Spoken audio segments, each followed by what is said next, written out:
የኢትዮጵያን ባንዲራ የረገጠ ሸበጥ ያደረገ ወታደር ከስሩም ደግሞ ኢትዮጵያን ያስተዳደሩ አራት መሪዎች ከጀርባው ደግሞ ባህር ወር ደግሞ ሲ የያዘ ዙሪያቸው ደግሞ እንደምትመለከቱት በሽቦ የከበበ ምስል እንግዲህ በኤርትራ ኦፊሻሎች ደግሞ በኤርትራ ባለስልጣናት ሲጎበኝ የሚያሳይ ምስል እንግዲህ ዛሬ ቫይራል ሆኖ ነበረ። 36ኛውን ዓመት የሚያከብሩበትን ኦፕሬሽን ፈንቅል የተባለውን ኦፕሬሽን የምጽዋ እዛ ፖርት ላይ የተካሄደውን ኦፕሬሽን እንግዲህ የሚያከብሩበት ወቅት ነው እንግዲህ በአሁኑ ሰዓት ኤርትራውያን ማለት ነው።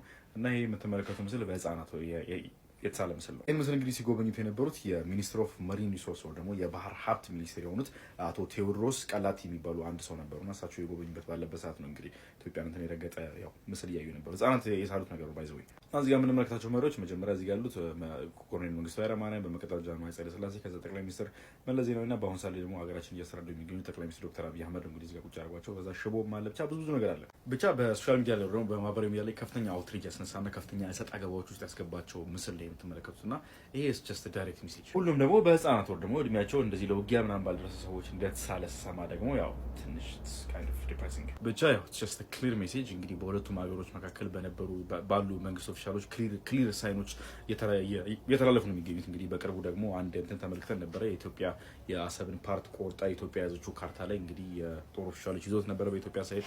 አሁን ደግሞ እዚህ ጋር ባንዲራችን ተረግጧል። ቀጣይ ምን ሊሆን ይችላል? እስኪ ሀሳባችሁን ኮሜንት ላይ አሳውቁኝ።